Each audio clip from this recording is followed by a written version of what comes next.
오늘 우리에게 주시는 하나님의 말씀은 열왕기상 18장 41절에서 44절까지 말씀입니다. 열왕기상 18장 41절부터 44절까지의 말씀, 구약성경 548면에 있습니다. 제가 봉독하도록 하겠습니다. 엘리야가 아합에게 이르되 올라가서 먹고 마시소서, 큰 빗소리가 있나이다. 아합이 먹고 마시러 올라가니라. 엘리야가 갈멜산 꼭대기로 올라가서 땅에 꿇어 엎드려 그의 얼굴을 무릎 사이에 넣고 그의 사환에게 이르되 올라가 바다 쪽을 바라보라. 그가 올라가 바라보고 말하되 아무것도 없나이다. 이르되 7번까지 다시 가라. 7번째 이르러서는 그가 말하되 바다에서 사람의 손만한 작은 구름이 일어나나이다. 이르되 올라가 아합에게 말하기를 비에 막히지 아니하도록 마차를 갖추고 내려가소서 하라 하니라. 아멘. 이번 주처럼 비가 너무 많이 와도 참 우리는 걱정이 됩니다. 그런데 또 반대로 비가 너무 안 와도 그것도 걱정이에요. 특별히 농사를 지어야 하는 농번기 철에 비가 안 오고 가뭄이 계속되면 참 농부들은 답답하지요. 또 마음에 낙심도 됩니다. 그 언젠가 비가 내려야 할 때 몇 개월 비가 내리질 않고 가뭄이 계속이 되었습니다. 농사 지어야 하는데 비는 내리지 않고, 그래서 어느 시골 교회 목사님이 모든 교인들에게 그렇게 광고를 했어요. 우리 한번 모입시다. 날씨를 주관하시는 분도 하나님이시니까 우리 한번 기도회를 갖도록 하겠습니다. 그래서 많은 교인들이 참석을 했습니다. 한 어린아이가 우산을 가지고 왔더래요. 그래서 왜 우산을 갖고 왔냐 하고 물어보니까 우리가 비를 내려달라고 기도를 하잖아요 라고 이야기를 하더래요. 그러니까 어린아이와 같은 이런 순수한 믿음이 필요해요. 예수님께서도 이런 자가 천국에 간다, 하나님을 어린아이처럼 순수하게 또 전적으로 믿어야 된다라고 말씀을 하셨습니다. 그런데 이런 믿음을 지속해 나가는 게 꼭 쉽지는 않아요. 왜냐하면 저희가 어떤 문제가 있으면 계속해서 기도하고 또 기도하고 지속적으로 기도를 해요. 근데 기도는 하는데 변화는 전혀 없어 보입니다. 때로는 오히려 상황이 더 악화가 되는 것처럼 보이는 때도 있어요. 지금 오늘 우리가 읽은 본문의 그 엘리야 시대가 바로 그런 때입니다. 3년 6개월 정확하게 성경이 나와 있습니다. 3년 6개월 동안 하늘문이 닫혀버렸어요. 비가 내리지를 않아요. 아주 극심한 가뭄에 온 땅이 다 메말라 버렸습니다. 우선 비가 내리지를 않으니까 먹을 물을 찾기가 어렵죠. 그래서 사람이든 가축이든 참 생존의 위협을 받게 됐어요. 또 농업은 직격탄을 맞지 않았겠습니까? 그러니까 곡식을 뿌리기도 어렵고 자라지도 않고 수확하지 못한 지가 3년이 넘어요. 이런 상태에서 오늘 본문 말씀 41절을 보면 엘리야가 아합 왕에게 그렇게 선포를 합니다. 큰 비의 소리가 있나이다. 큰 비의 소리가 있나이다 라고 이야기를 해요. 또 여기 맥락을 보고 또 분위기를 보면 한쪽은 왕이잖아요. 한 나라의 최고 권위자 아니겠습니까?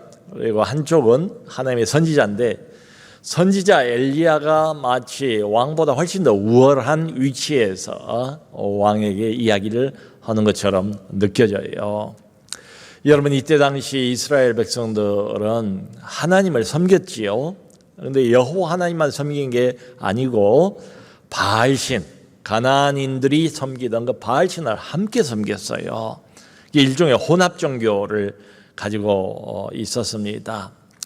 이 역대 악한 왕들 중에서도 아주 대표적인 사람이 오늘 등장하고 있는 아합 왕이에요. 북이스라엘 왕국의 왕이에요.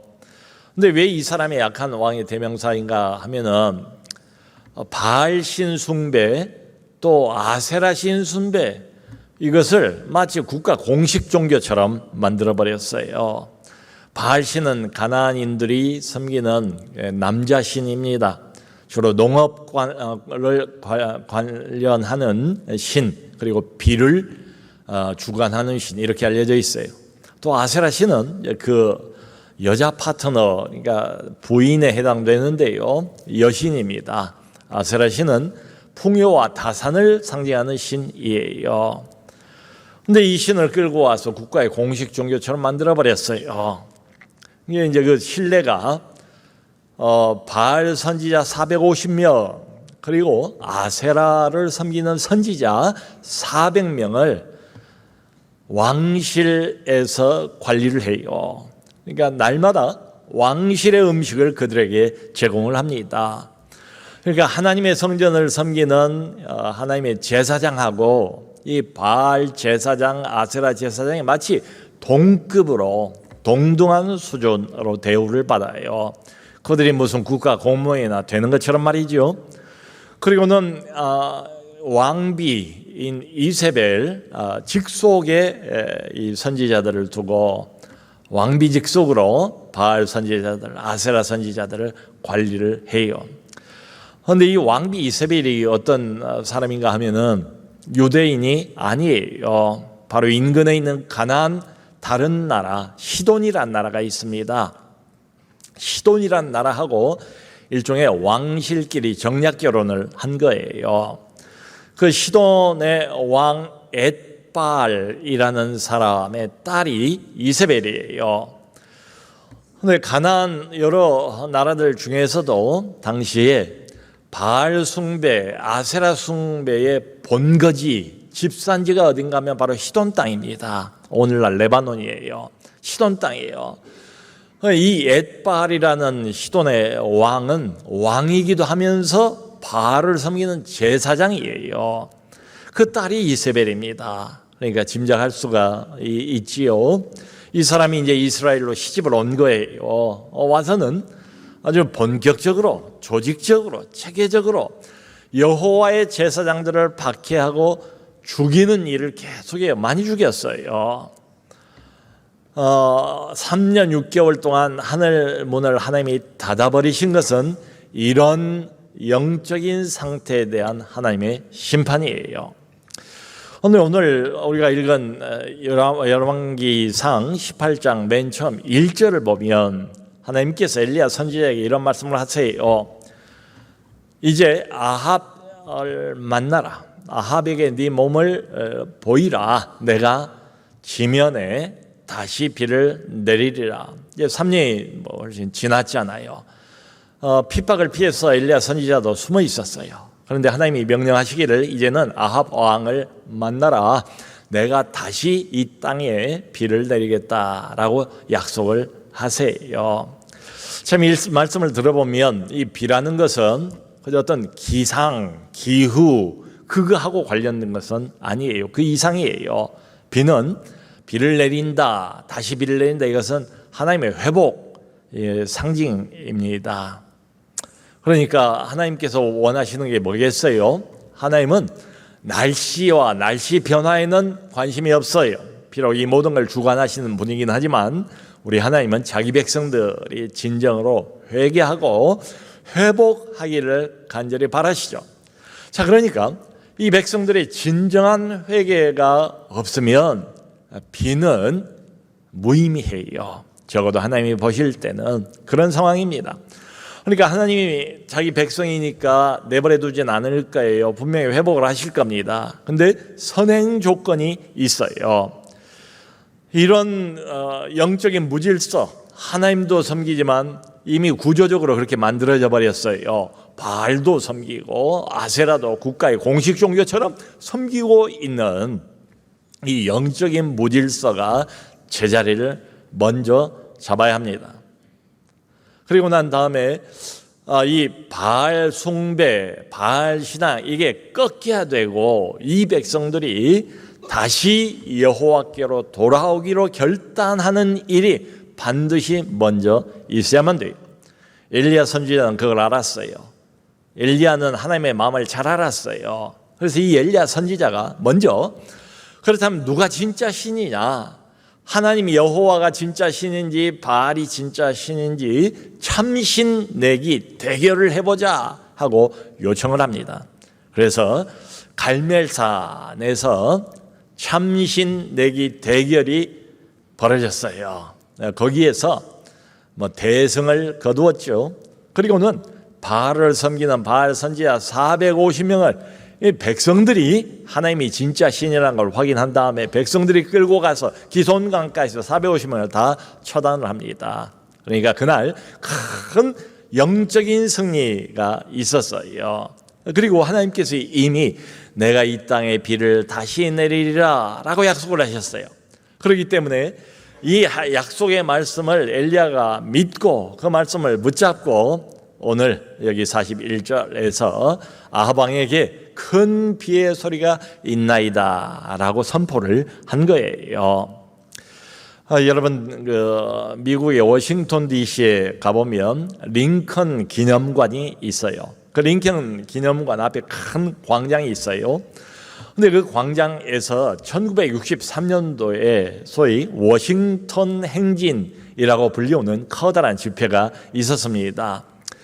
무려 25만 명 정도. 그러니까 당시에 미국 역사상 가장 많은 수가 이 집회에 모였어요. 집회가 주장하는 핵심은 뭔가 하면 흑인과 백인이 인권이 똑같다. 모인 25만 명 중에서 한 4분의 1 정도는 백인이었습니다. 그리고 이 집회를 계기로 해서 그 다음해인 1964년도에 미국에서 정식으로 민권법이 통과가 됐어요.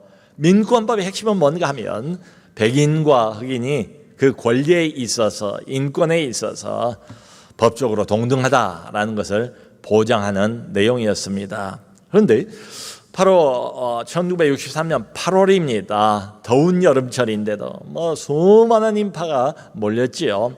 그때에 잘 알려진 마틴 루터 킹 목사가 유명한 연설을 합니다. I have a dream. 내게는 꿈이 있습니다. 지금은 아니에요. 그러니까 그 당시에 인종차별이 가장 극심했을 때입니다. 그때에 앞으로 미래에 흑인과 백인이 동등한 권리를 가지고 살아가는 미래의 평등한 인권을 누리는 것을 꿈으로 안고 그것을 바라보면서 연설을 한 거지요. 그런데 마틴 루터 킹 목사님께서 담대히 그런 말을 할 수 있었던 이유는 뭔가 하면 바로 하나님의 말씀이었습니다. 하나님의 말씀을 붙잡고 선포를 한 거예요. 여러분 창세기 1장을 보면 하나님께서 세상 모든 걸 다 아름답게 만드셨다고 그랬잖아요. 그리고 맨 마지막에 창조의 클라이막스로 인간을 만드세요. 그런데 어떤 말이 등장을 합니까? 창세기 1장을 보면 우리가 우리의 형상을 따라서 하나님의 형상을 따라서 인간을 만들자. 그러니까 모든 인류는 하나님의 형상을 따라서 지음받았기 때문에 흑인이든 백인이든 다 하나님 앞에서 동등한 존재다, 평등한 존재다. 그 하나님 말씀에 대한 믿음을 가지고 마틴 루터 킹 목사님이 연설을 한 거지요. 장차 언젠가는 그리스도 안에서 흑과 백과 흑이 하나가 될 것을 기대하면서 연설을 했습니다. 말씀을 붙든 거예요. 성도 여러분, 우리 하나님께서는 인간이 아니시잖아요. 우리 하나님의 말씀은 땅에 떨어진 법이 없잖아요. 하나님은 자기가 한 말씀, 자기가 했던 약속은 반드시 지키는 신실하신 분이세요. 따지고 보면 이 성경책 전체가 다 하나님의 약속 아닙니까? 하나님의 말씀 아니겠습니까? 그 중에서도 나에게 주신 어떤 특별한 말씀, 내가 어려움 가운데 있을 때 내게 주신 어떤 특별한 말씀이 있어요. 그 말씀을 꽉 붙드시기를 바랍니다. 엘리야의 경우에도 아직 비가 내리진 않아요. 그런데 하나님의 말씀을, 그 약속을 꽉 믿고 큰 비의 소리가 있나이다 라고 선포를 한 거예요. 얼마 전에 이제 제 막내 아들이 군에 입대를 했어요. 근데 군으로 출발을 하기 전에 가족끼리 모여서 잠깐 예배를 드렸습니다. 그때 시편 18편 28절 29절 말씀을 함께 나누었어요. 다윗의 시인데요. 주께서 나의 등불을 켜시며 여호와 내 하나님이 내 흑암을 밝히시리이다. 내가 주를 의뢰하고 적군을 향해 달리며 내 하나님을 의지하고 담을 뛰어 넘나이다. 그러니까 이 말씀을 나누면서 우리는 거기까지 못 가지만 우리 하나님은 항상 네가 있는 곳이면 어디든지 언제든지 함께 하신다. 그걸 우리가 기억하자. 그리고 인간의 힘은 항상 한계가 있다. 그러므로 여기 다윗이 말하고 있는 것처럼 나의 힘, 인간의 힘이 아니라 하나님의 힘을 의지해서 어려움의 담을 뛰어넘기를 바란다라고 말씀을 전했어요. 그 말씀을 붙들라 이 말이죠. 지금 엘리야도 여전히 햇빛이 쨍쨍 내리쬐고 비가 올 조짐이 조금도 보이지 않지만 하나님의 약속의 말씀, 내가 지면에 비를 내리리라, 그 말씀을 붙들고 큰 비의 소리가 있나이다 라고 선포를 한 거예요.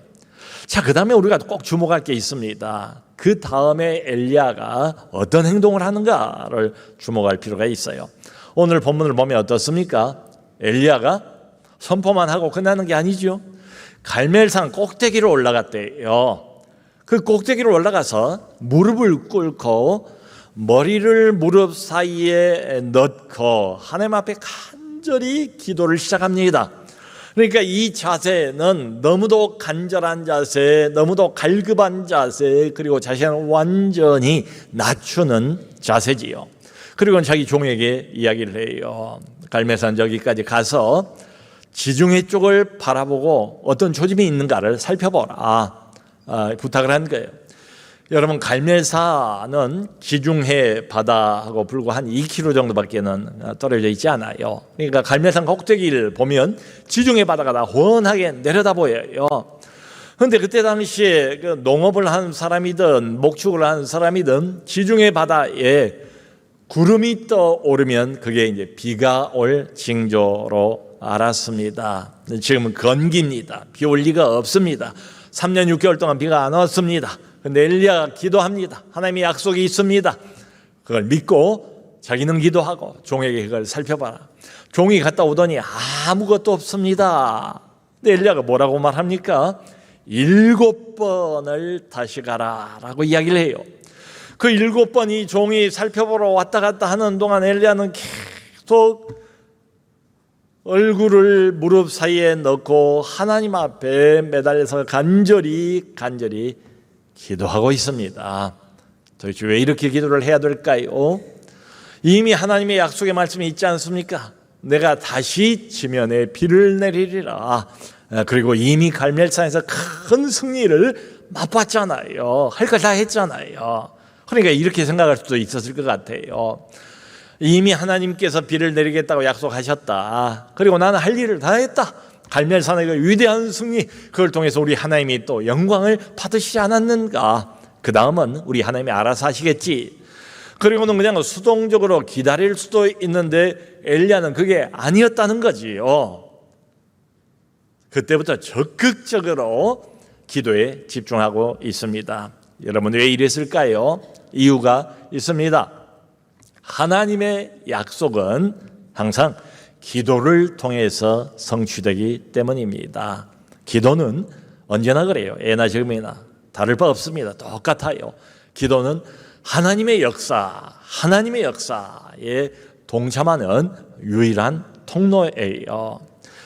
여러분, 다니엘서를 보면 다니엘이 어느 날 성경 예레미야서를 읽다가 이스라엘 백성들이 바벨론에서 포로 생활을 하고 있는데 그 포로 생활의 연수가 70년이라는 걸 깨달아요. 왜냐하면 예레미야서 25장 29장에 70년이면 다시 옛 시온 땅 예루살렘으로 귀환하게 될 걸 하나님이 약속을 해 주셨어요. 그걸 깨달은 겁니다. 하나님의 말씀을 깨달은 거예요. 그 다음에 다니엘의 한 행동이 뭡니까? 다니엘은 그 말씀을 붙들고 바로 금식기도,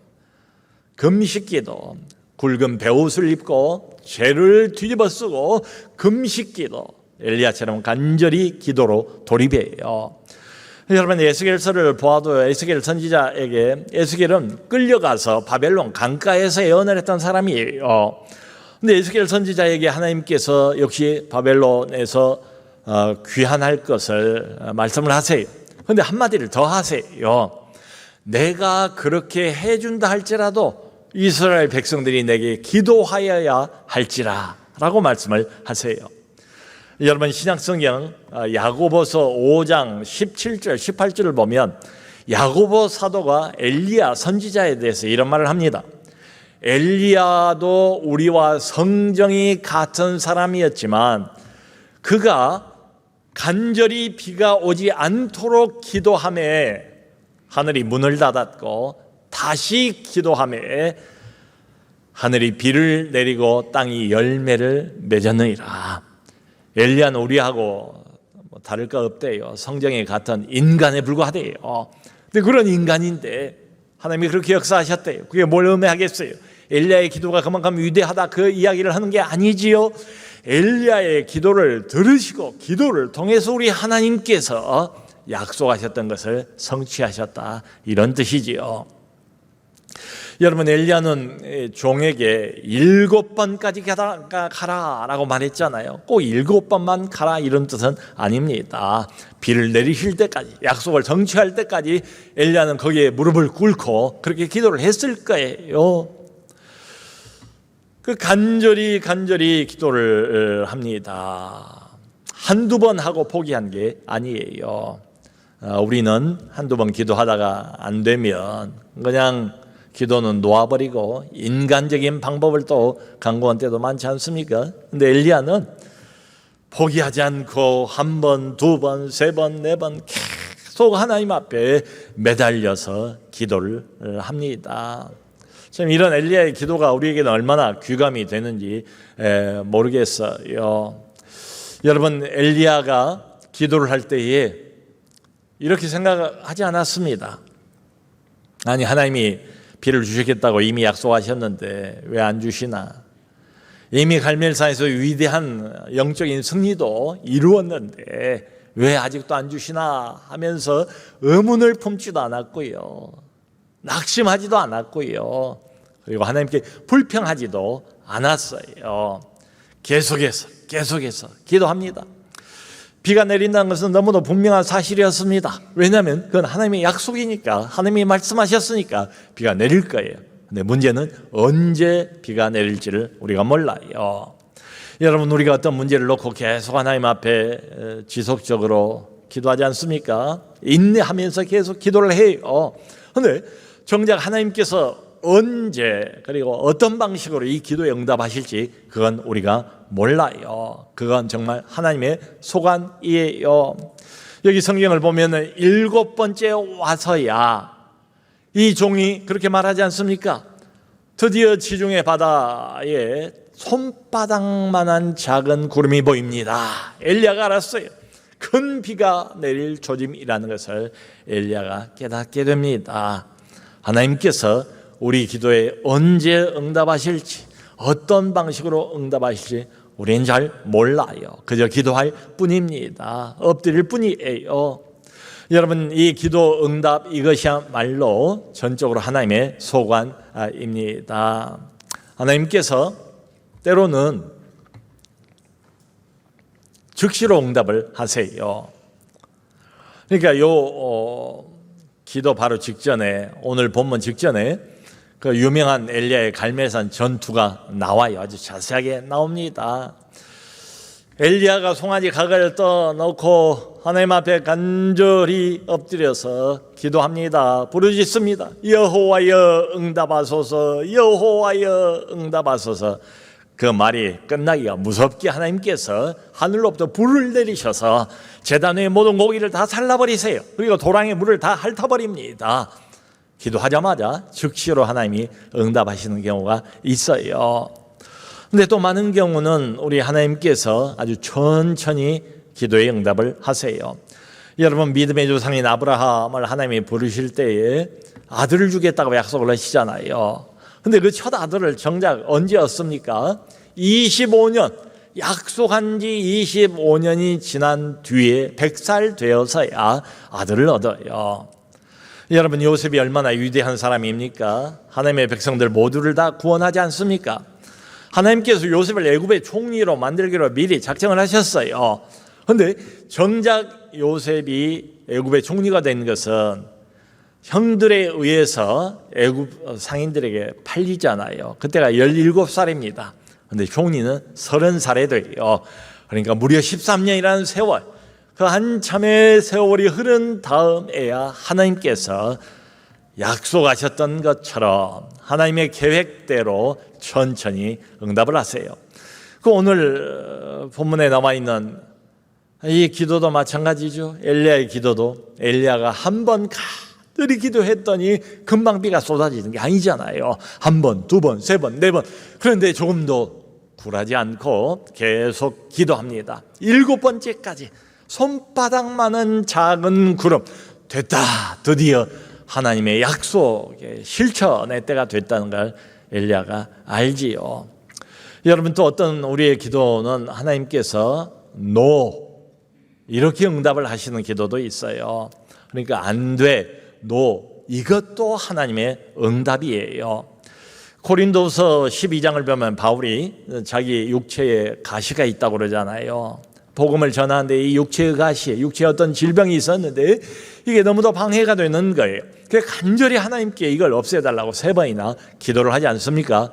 그런데 하나님이 없애주지 않으세요. 바울이 죽을 때까지 그 가시를 뽑아주지를 않으셨어요. 대신에 내 은혜가 너에게 족하다라고 하나님께서 응답을 주시지요. 어떤 기도는 그래요. 여러분도 어떤 기도는 우리가 기도하면 하나님이 다른 쪽으로 응답을 하세요. 그것도 응답이세요. 이런 경우도 굉장히 많습니다. 사도행전 16장을 보면 바울이 이제 지금의 터키 지방, 옛날 그 소아시아 지방입니다. 그래서 소아시아 지역에서 복음을 전했습니다. 그리고 이 소아시아 지역을 좀 넓게 확장해서 복음을 전하기를 원했어요. 계속 아시아 지역에서. 그래서 비두니아 지역으로 가려고 했는데 하나님이 막으셨대요. 그리고 어느 쪽으로 인도를 하셨는가 하면 유럽, 지금의 유럽, 당시에 마케도니아 지역, 지금의 그리스 북부 지역입니다. 그쪽으로 바울의 발걸음을 인도를 하세요. 어떤 기도 응답은 우리가 원했던 것하고 다른 쪽으로 하나님이 응답하시는 경우도 있어요. 그것도 하나님의 응답입니다. 중요한 것은 하나님의 약속의 말씀이 있으면 말씀을 붙들고 엘리야처럼 쉬지 않고 끝까지 인내하면서 기도하는 게 중요해요. 여러분, 현대 선교의 아버지 하면 윌리엄 캐리를 이야기를 합니다. 또 인도 선교의 아버지 하면 윌리엄 캐리를 이야기를 해요. 지금으로부터 약 230년 전 이야기입니다. 영국 사람입니다. 윌리엄 캐리가 가족들 모두를 데리고, 이 사람은 인도의 최초의 개신교 선교사예요. 나이 32살에 5개월 걸려서 영국에서 인도까지 배를 타고 가족들 데리고 갑니다. 부인과 아들 셋. 그런데 그중에 한 아들, 둘째 아들이 얼마 안 있다가 풍토병 이질에 걸려서 사망하고 말아요. 여기에 부인은 정신적인 충격을 깊이 받습니다. 그리고 그 뒤로 이 정신질환에서 벗어나지를 못해요. 정말 가정적으로 이루 말할 수 없는 어려움을 겪어요. 그런데 더욱더 마음을 크게 짓누르는 것은 7년을 선교했습니다. 인도 땅에서 7년을 최선을 다했는데 한 사람의 회심자도 없어요. 그런데 윌리엄 캐리가 당시 그 일기를 보면 이렇게 썼습니다. 나는 실패한 게 아니다. 왜냐하면 나는 아직 포기하지 않았기 때문이다. 참 얼마나 당연한 말입니까? 그리고 7년 1개월이 지난 다음에 겨우 첫 번째 회심자를 얻습니다. 크리슈나 팔이라는 인도의 청년을 얻어요. 그가 첫 번째 회심자예요. 그리고 겐지스강에서 세례를 줍니다. 참 그때 얼마나 마음에 벅차오르는 감회가 있었을까요? 그리고는 이 크리슈나 팔 이 사람이 나중에 목회자가 됩니다. 그리고 인도의 최초의 토착민의 교회를 설립한 사람이 돼요.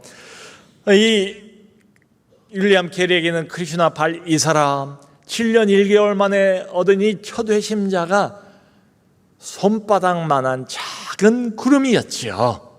그리고는 이후에 40년 선교를 하는데 하나님께서 큰 비와 같은 큰 성과, 큰 성취, 큰 업적을 윌리엄 캐리에게 허락을 해주세요. 여러분, 윌리엄 캐리가 무려 26개 언어로 성경을 번역을 합니다.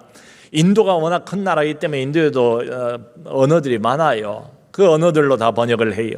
그뿐만 아니라 인근 나라들, 그러니까 남아시아라고 불리우는 인도 옆에 있는 방글라데시, 파키스탄, 미얀마, 그리고 아프가니스탄까지 이르러서 그 사람들 말로 성경을 번역을 해요. 그것뿐만이 아닙니다. 인도에다가 대학을 세웁니다. 그리고 인도에 농업을 계획을 하고, 인도가 그 신분 계급 차이 이런 게 얼마나 심합니까? 그래서 사회 개혁을 또 이루어요.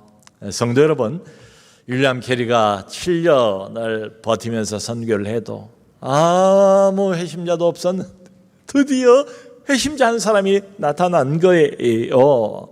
그게 작은 손바닥만한 구름이었습니다. 우리에게도 하나님께서 이런 사인을 주신 때가 있어요. 저는 우리 남서울 은혜 교회가 건강한 교회이지만 한 가지 꿈이 있습니다. 마틴 루터 킹처럼 뭐 그런 꿈에 비할 바는 아닐지 모르겠지만 제 나름대로 꿈을 가지고 있어요. 그 꿈은 뭔가 하면 우리 남서울 은혜 교회가 기도하는 교회가 됐으면 좋겠다. 기도가 살아있는 교회가 됐으면 좋겠다. 뜨겁게 기도하는 교회가 됐으면 좋겠다. 금요일 밤마다 모든 중직자들이 이 자리에 모여서 주여 주여를 부르짖으면서 기도하는 교회, 수백 명의 아이들을 가르치는 교사들이 다음 날이면 주일인데 금요일 밤에 나와서 하나님 앞에 간절히 그 영혼들을 붙들고 기도하는 교회, 조장 목자들이 나와서 함께 밤마다 엎드려 기도하는 교회, 기도가 살아있는 교회, 기도로 영혼이 뜨거운 교회가 되면 얼마나 좋을까. 그게 꿈이에요. 그런데 몇 개월 전부터 우리 이제 그 금요일 기도가 8시인데요. 30분 먼저 7시 반부터 사전 기도회라는 걸 갖기 시작을 했습니다. 사전 기도회. 이 사전 기도회는 말 그대로 기도회 시작하기 30분 전에 각 교구별로, 부서별로 목사님들이 몇 사람들을 초청을 해서 함께 기도하는 그런 모임이에요. 그래서 그날 금요일 밤에 여기 들어와 보면 여기서 저기서 웅성웅성 마음을 담아서 간절히 하나님을 찾으면서 기도하는 목소리들이 들려요. 그 목소리들이 얼마나 아름다운지 몰라요. 저에게는 그 사전 기도회가 작은 손바닥만한 구름과 같아요. 사랑하는 성도 여러분, 여러분들은 무엇을 위해서 기도합니까? 하나님께서 보여주신 그 작은 손바닥만한 구름이 어떤 것이 있나요? 살펴보시기를 바랍니다. 모쪼록 어떤 문제를 놓고 기도할 때에 엘리야가 기도했던 것처럼 하나님의 말씀을 기억합시다. 하나님의 말씀을 붙들고 기도합시다. 그리고 기도를 포기하지 맙시다. 기도에서 양보하지 맙시다. 뒤로 물러가지 맙시다. 계속해서 인내하면서 하나님이 약속하신 그 말씀을 내 인생 속에서, 내 가정 속에서 성취해 주실 때까지 하나님을 놓치지 말고 계속 기도하시기를 바랍니다. 하나님이 보여주시는 작은 손바닥만한 구름이 무엇인가 한번 둘러보세요. 살펴보세요. 그 손바닥만한 작은 구름이 있다면 희망의 끈을 놓치지 말고 인내하면서 계속 기도하여 큰 비와 같은 큰 하나님의 기도 응답, 기적을 경험하는 우리 모두가 될 수 있기를 주 예수 그리스도의 이름으로 축원합니다.